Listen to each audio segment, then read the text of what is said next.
4th Make Space Make Sense show.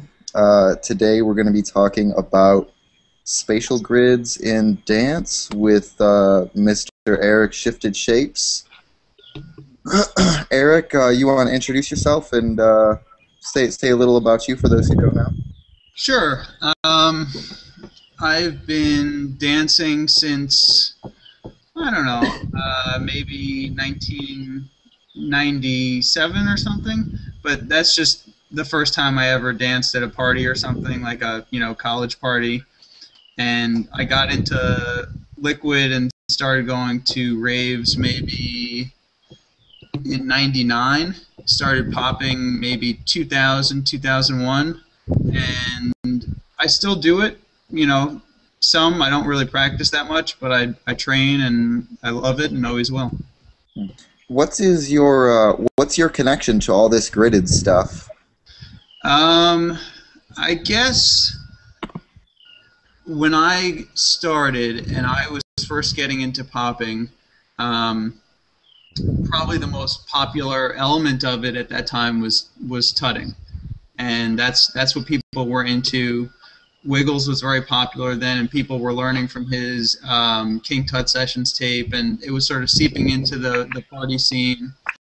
And I liked it, and I liked especially when the shapes made sense, and there was some logic to them, and I could tell when people were doing it and when they weren't, and eventually I started to figure out why it made sense sometimes and why it didn't, and the logic of it, and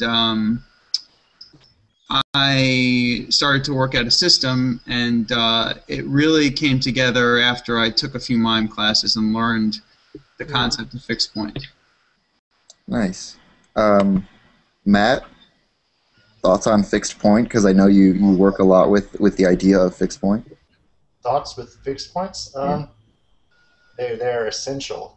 It's one of your core foundations. You can fix other things other than points too. You can fix lines and fix dots. You can fix three-dimensional objects. Right. Yeah, it's kind of neat.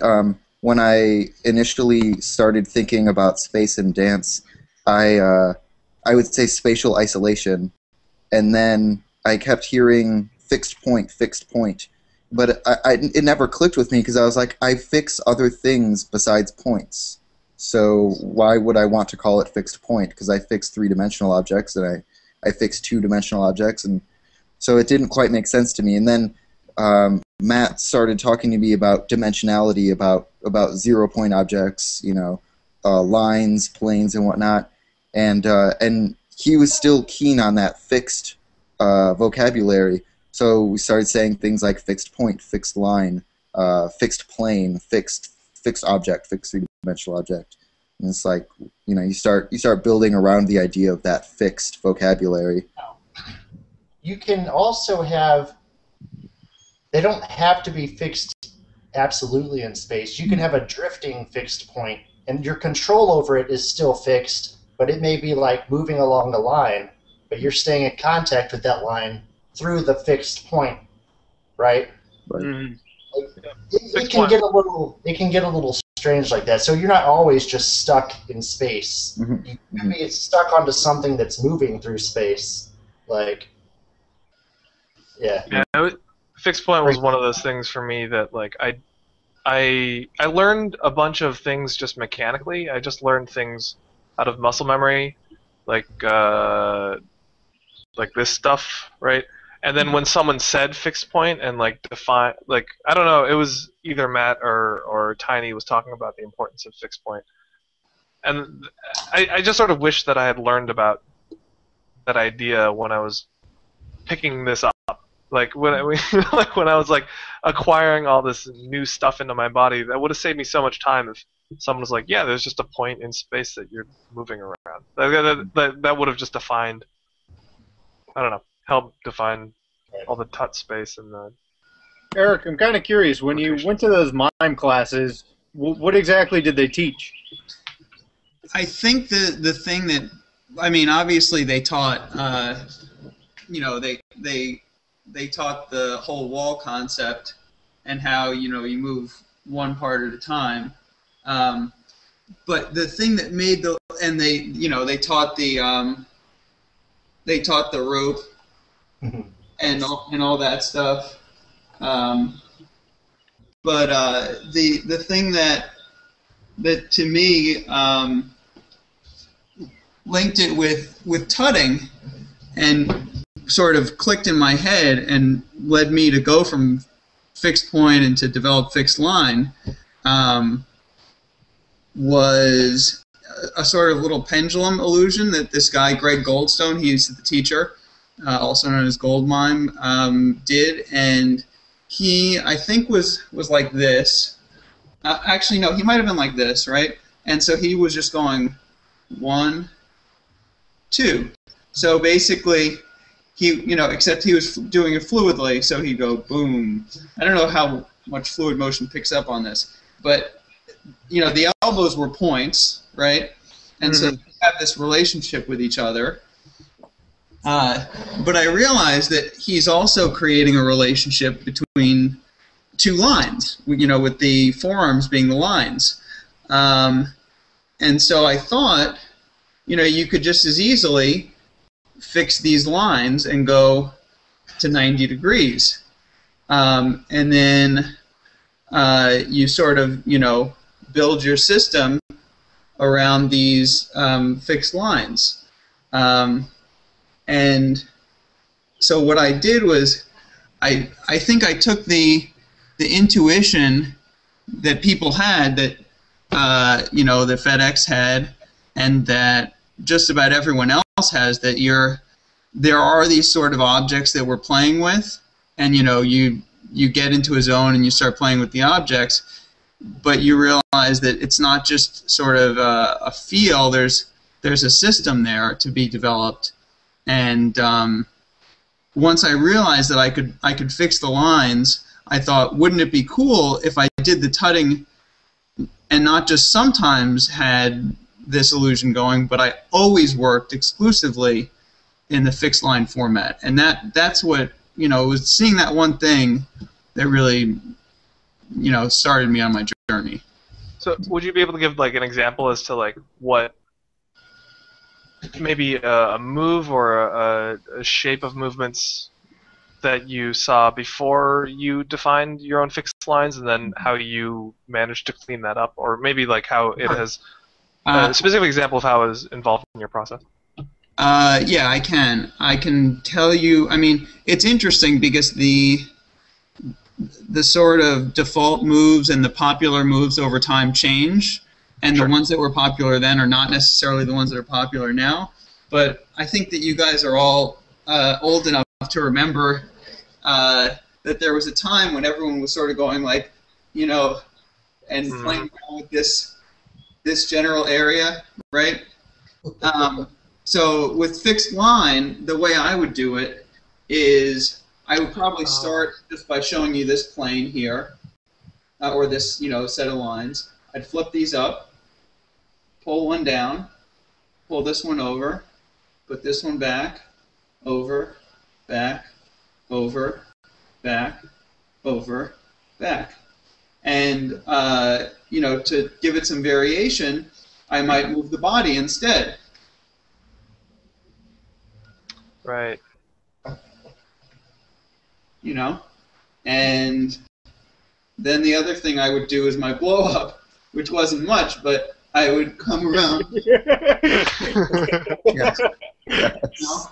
And I'd move the head with it. Right. And that's, yeah, it almost becomes obvious with fixed lines, right? Like, Yeah. So, Eric, I noticed that you're still alternating. When they taught that to you in mime class, when you're doing the wall, why did you alternate the hands? Okay, that's a good question. You got to alternate the hands because if you don't have one hand on the wall, where's the wall? I mean, it's in your imagination, but I mean that's a very good question to set me up. It's probably something I should have explained, but Here we are. you know, you have the one. There's the wall. There it is. It's gone now, though, right? So, I put one on and then another, and then I can take this one off, and the wall's still there. But if I take this one off, it's gone. So, I can set up the wall, and I can move upwards on it. And it's the same sort of thing with the tutting. If I lose my line segment, if I don't alternate, then I no longer have the shape set up, and I just sort of have a barrage of geometric images, but not necessarily an interrelated system. And as Matt pointed out, you can have these lines moving, and ultimately, yes, you can set up a system where everything is moving, except that's an illusion, because you have to then have created a third thing that's going to be your reference point. And that might be only in your head, and if it is, it's not going to work quite as well. But if you can sort of do something to indicate what that third reference point is, and I was bringing the head into it as the third reference point, then you can make it seem that everything's moving, but in fact there always has to be one thing fixed to create the illusion. And sure, if you want, you can not alternate sometimes, and you make that part of it. But I think the alternation is very helpful. It's cool about the alternation because not only are you using that reference point idea, which I had never even considered up until this point. Like, that's a dope idea in and of itself. There's perhaps a byproduct of what you did, which was break down each tut into its smallest mechanic, into a single joint, and move it step by step. Yeah. And that, like, you're not doing this all at the same time. You understand it at its base level, and in that brings all kinds of other ideas. In that, like, for me, I think about drilling when I see that, and I'm like, why drill this huge motion when I can drill each individual mechanic of it and then use that to build new things? Like, what you just described right there, that just reminds me of that, and that, like, this whole gridded system really got to me in that I was able to see the smallest mechanics and not have to move 3 pieces at one time, but be able to move 1 piece at a time and build them together. So this sounds like a good segue, which I'm kind of curious, Eric, based on your experience in that, how did they actually drill those movements in MIME, and then how did you take that information and then extract it and put it into tutting and build drills? Okay. Is that a question for me, or is that a question for Eric? It's a question for Eric. Okay. Well. I think that with the MIME illusion, you're not working with like a geometric system. They have distinct illusions that they're working on, and they're stories that they're telling, or they're based on actual things you would do, right? So, you would drill the wall just by doing it over and over again, and I don't really like crossing over like that, but maybe they would. I don't know. And I don't think that happens in such a regimented way. You sort of just do it over and over again. But with the tutting and the fixed line concept, and Matt has a good variation on that there. But with the tutting and the fixed line concept, I think that what I did was I started to develop scales, and a big thing for me that Kay pointed out, that I do it one part at a time, one joint at a time. That I think came out of developing the scales and sort of unlearning some of the bad habits that the scene imparts to you, because at this point there were 2 sort of distinct things that were going on. There was tutting and there was boxing. And boxing was all the inside stuff, show it there, and tutting was the outside stuff. And when people did tutting, the way they did it was almost always with multiple bends and multiple joints. And to move between them, many different things had to move at once. So, if the arms were out, it was always in this position, or it was this position, or this position, or this one, or then there's this one over here.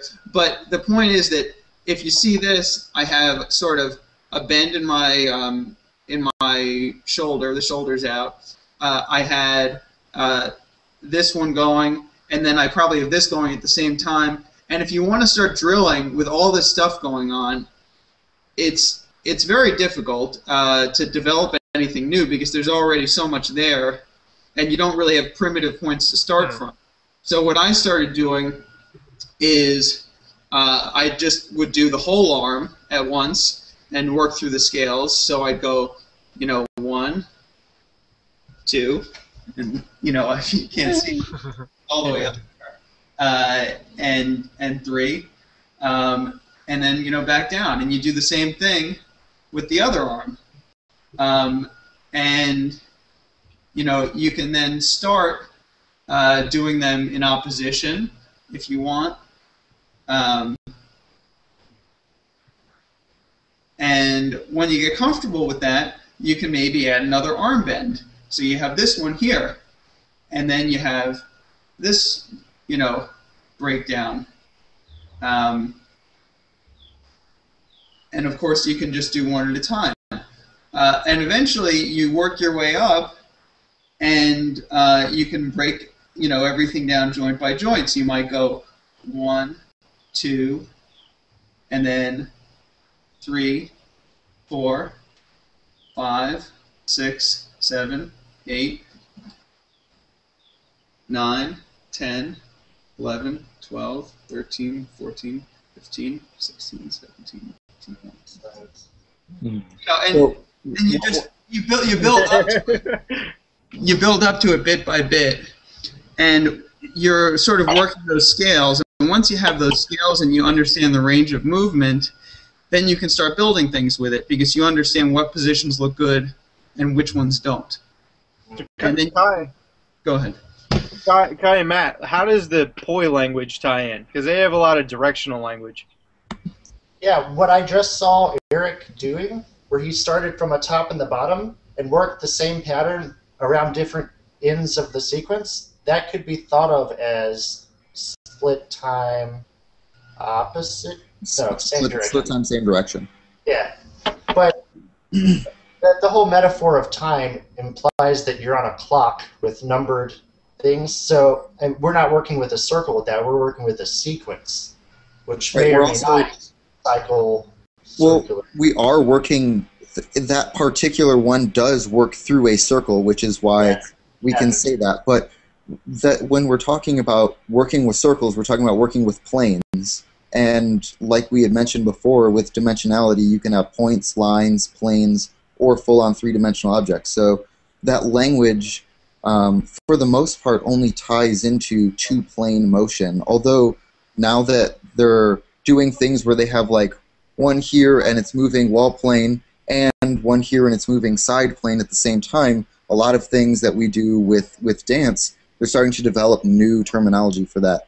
It's interesting how the terminology of that scene is it keeps evolving and they keep adding new things, but they had their ground level set really well with their terminology, and it helped them slowly build over time. And now they do like for instance, if you look at this hand posture, this is something that you don't really see people in the floor arts community do because they're always holding something. So in tutting, we have the idea of like the hand facing forward versus the hand facing side versus the hand facing up versus the hand facing down. We have all these facing directions with our hands, with our forearms, with our biceps, triceps, etc. And they had no terminology for that when I first came into the scene 2 years ago, and now they have since developed technology because they later understood that they too turned their arms as they spin. And so they just developed terminology for it, and it works for them. It's called Z-plane and C-plane. It's still evolving a little bit, but it's always really interesting to be seeing how they develop their terminology, how it can apply to dance, the pieces that they're missing that we have words for in dance, but may not have the best descriptors for them. Stuff like we were talking about earlier, like spatial isolation versus fixed line, and how does that tie into isolation in the body, and how we use this same word, isolation, to mean so many different things, and we're just now like trying to kind of subcategorize. It's like in English how you have the word free, but it means so many different things. You look in Spanish, they have libre and gratis, and it's like they both mean free, but they use two different words to describe different things, like Eskimos have different words for snow, etc. That was a rant, sorry. Subtle nuances. Yeah. One of the questions I had just for everyone in the group is like when. So there are definitely times where I don't know how far. Okay, so like there's the traditional grid that I remember was that there's this like thing from here to here, right, and then my hand's resting on that. But there's also potentially sub like there's this thing, right? Mm-hmm. Which is like a right. And I know Shifted is gonna nod his head and be like, "No, that's totally wrong." But I mean, this is like a thing. I mean, obviously people are doing it, right? It's a thing, but it's improper according to an orthogonal grid. Just correct, it's like because of this joint. Like right?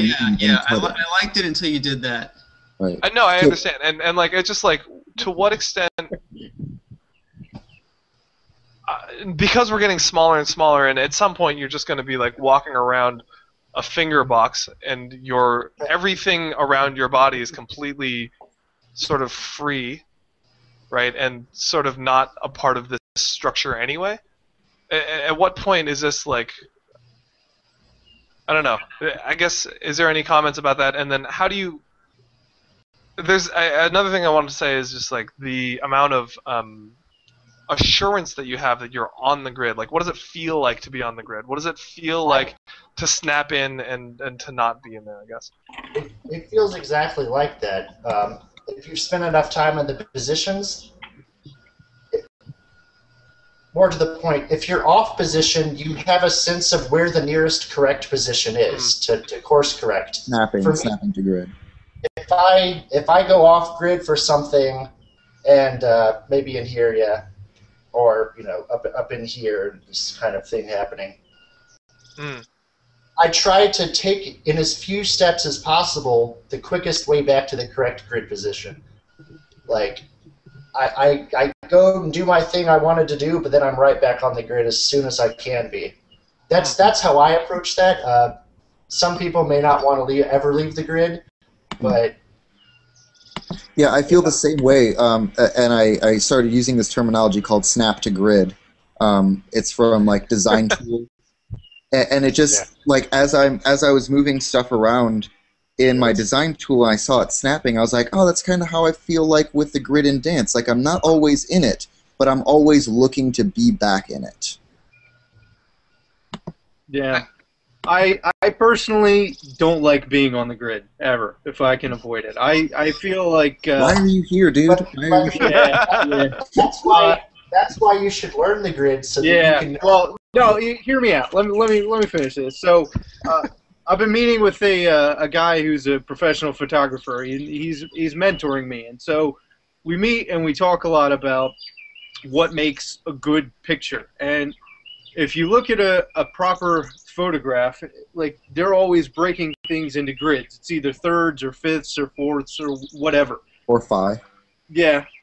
So the thing that they have is that, say you're on the grid, a good picture is never perfectly on the grid. It's always slightly off. And so exactly what Kai is talking about, like my roommate is a physical therapist, and she and I actually had a discussion about the grid. And what she'll say is that she was watching me do this, and she says it takes the least amount of effort to do what you're doing right there of anything that you're doing. And you have the best body alignment. It's the healthiest for you, and it works naturally with just the natural kinesthesiology of the body. So I'd say that the grid is a really good place to learn. It's essential. If you don't understand it, you have to learn it. But for me, it's just like photography. I learn the grid so that I can get slightly off the grid, but I have a good sense of how to snap to grid. So, I mean, to me, it depends on what you're talking about. If you're talking about tutting or if you're talking about boxing or finger tuts or whatever, or turfing or whatever, flexing, whatever name the kids are going to call it these days. You're talking about a dance style that's based on being on the grid, and they're not totally on the grid because they don't necessarily realize that's what it's about, but it's sort of an exercise in what can you do being on that grid. And there are other dance styles that sort of use it as a guideline, and if you think about waving or liquid, or even people who are doing the finger lights well, they maybe work around that grid, sort of the way a snake might wrap around a pipe, but they're not necessarily on the grid. And I think that it can give you a sense of where you want to go if you're not doing one of those styles that's supposed to be on the grid. But if you are doing one of the styles on the grid, the whole exercise is what can you do within that constrained creativity. And to answer FedEx's original question, there are some times when you want to step away from the grid maybe, and you're just holding something that's on the grid. And I think that's cool. But I think that it's very helpful if you can put your whole body on the grid at least some of the time, and you can show a more regimented look, and understand where all the slots are. And you might think that we're going to sort of run out of slots, but I think you'll find actually that you will run out of a desire to create greater complexity before you do that. And there's a lot to be done there beyond what anyone has done.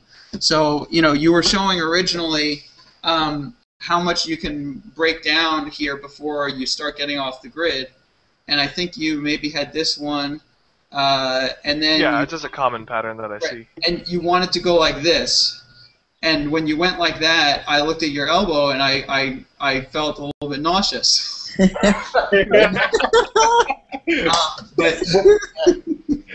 it's not just so, you asked what it feels like to be on the grid. If you train yourself enough, it feels a certain way, and when you see something that's off, it also feels a certain way, and it's not necessarily good. So there's a carrot and a stick maybe to getting you on the grid.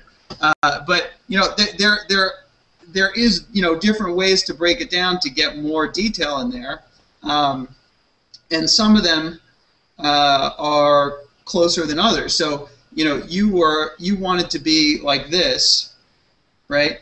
I think, and you were sort of like this, and your hand's in the center there, but your elbow's sort of out. So instead, you can sort of fake it a little bit, and you're more like this.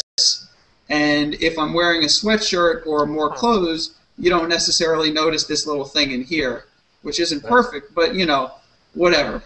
You're still basically on the grid, especially if you're going through it kind of fast. And it's just sort of a matter of figuring out where things line up perfectly and where you have to maybe put a little body English to get it right.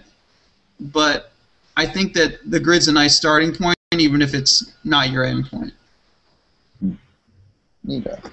I made an entire clip. I'll link it down. I'll not go through the whole thing. But I made a whole clip about that idea, Albert, that particular mimetic pattern in tutting that you were just showing, and that Shifted Shapes was just going through, and how it snaps into the grid. That particular there's one alignment that doesn't, but you can pull it in and you can snap that pattern into the grid. You could use that same up, left, down, right, up, left, down, but really snapped into the grid and then make variations from that. But I won't take too much time on that. I'll just throw a link down in the bottom for that video.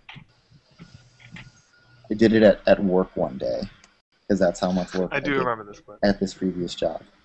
So yeah. Yeah. Well, one of the things that I've been thinking a lot about recently has been about constraint and how that's liberating in some regard, and how the more constrained you are to a system, when it is inconvenient, if you follow the system, then it looks sick. Like that, right? When it is a pain in the ass to hit like when it's a pain in the ass to like hit a particular orientation of your body, and for some reason you like contort the rest of your body to make that occur, then it just looks awesome. And that's just a comment I had about. Yeah, I remember years ago, like before the idea of gridded dance existed, Matt would tell me a lot about the idea of dancing through limitation, and I would say like, I don't, that's over my head. Like, give me an idea of what you're talking about, and he'd be like, all right, well, take your hand and put it on your knee, and now you have to dance that way, and like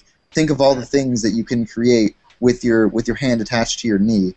And then when you're done with that, then you have all this new motion that you would have never otherwise made, and you can integrate it into the rest of your dance. You don't have to dance with your hand on your knee all the time, but now you have stuff where if you happen to want to do that position, you can. Right. And yeah, that's a way to like multiply, just to generate new technique, is set up a limitation like my right foot is nailed into the floor and can't move. And like, so you can play with how far away can you step from that point. How can you show that it's stuck, try to unstick it. You can play with it storytelling-wise, technique-wise. You do about 3 of those in a row through 3 songs, and at the end of it, you have enough material to just stay within that new material and not, you're not doing puppet, you're not doing, you're just doing the stuff you just did, and you can do a whole song with just that new stuff, And if you have multiple people playing that game with you, you'll generate a ton of new material, almost like small sub-styles, with that many people generating stuff out of it. And we did a lot of that in a crew I used to be in, and it worked really well for creativity. Yeah, oddly enough, we did the exact same thing with my crew in Chicago. Not my crew per se, but the people who I danced with in Chicago when I lived there. We would always be making games when we went out to dance, and those games often revolve around fake limitations, or trying to reach some kind of goal that doesn't really matter. But it helps you. It's not like world peace on the dance floor. You're just trying to, open a door or something. Like, how many different ways can you find to open this door and make people think it's an actual door or whatever? I think that also goes back to miming. It's like, you're trying to tell this story, and that's your limitation. Not everyone tells a story with their dance. Not everyone tries to make an illusion that a rock is, in the middle of the room or something. And that's just miming using limitations as well. Like, you could move your body any way you want, but like, make this random rule and try to do around that. It's like, why? Because it's fun. Right. And that's sort of what I feel about the whole. That's what tutting is, right? Like that's what the whole. It's a crazy limitation. I mean, it's crazy. Tutting is crazy. It makes me think of practicing. So when I go into the studio these days for like the past month, it's been a lot of what am I doing? Like, I get there and I don't know what I'm doing, and if I go in with a constraint, with a limitation, like I'm gonna not necessarily work on a style, but just like a box concept within a style. And then I don't have to think about, when I'm going to practice like 10 million things, I don't have to think about whether or not I'm going to be creative enough to come up with some just mind-blowing new path. I have my limitation set, and then I operate within it. And kind of like what Shifted was saying, you're never really going to run out of ways to break something down. It's just a matter of, I guess, placing the constraints on yourself in the first place. Got a car. Hold on. One of the limitations of being outside. Say it again? It says one of the limitations of being outside. Yeah, pretty much. Word. Matt, you were talking about limitations. You had mentioned something about like having your foot nailed down. Over this past weekend, I had pulled my calf on the first day of a festival. So the rest of that day and the next day was finding out how I could dance without my right calf. Nice. So that was like my own physical limitation of what Matt was talking about with your leg. Another thing about working with limitations, this is a little different, but it's going to segue into a point I want to make about the grid. There's certain limitations that inhibit you getting into a flow state, and those could be something like the floor in this venue is sticky. It's fucking with my shoes. I don't feel like I can get down. You can't get to your material because something like that is happening. So what you can intentionally do to deprogram those limitations is purposefully wear shoes that will stick against, the place you're going to go, and spend the whole night finding something to do in that condition. So if you encounter it again, it's not going to ruin your night for you. And we used to do stuff like that, again, in the old crew I was in, just going out to the club to get down, but we would make it like a training thing, like something to do. Anyway, so the grid is a set of techniques that make it easier for you to get into a flow state because you're not constantly bumping up against, that feels weird, I've tangled myself into a dead end, which is a lot, like you'll hear newcomers say that, they'll work themselves into a dead end and not know how to get back out of it. And the grid prevents that from happening. You always have multiple paths out of any given position, and it assists flow. Maybe we should cover some really basic scales. I think I think we have videos out on that stuff already. Matt has videos on that. I have videos on that. We just should remember to. It's good that we should link them in though, for sure. Yeah, for sure. Yeah. Good call. Word. Well, actually, we're like between 45 minutes and an hour. You guys just want to call it, or you want to wrap anything up? Probably just call it. All right. I'd say one more thing, which Okay. is Get your one more in. If you work in this grid and you're really serious about it, eventually you will bump into an actual limitation, which I haven't seen anyone really hit or try to get past yet, which is physical. And that, if you watch, so you think you can dance, all the girls that go on that are trained in modern or something, they can put their leg straight up, and so they're sort of like in a vertical split. That's basically what you need to have 180 degrees of freedom movement with your legs. And eventually, if people are going to take this dance, yeah, right. So Get it. No, I can't do it. So I can pretty easily go to 90 degrees there. Yeah. But I'd have a lot more freedom of movement if my leg can go straight overhead.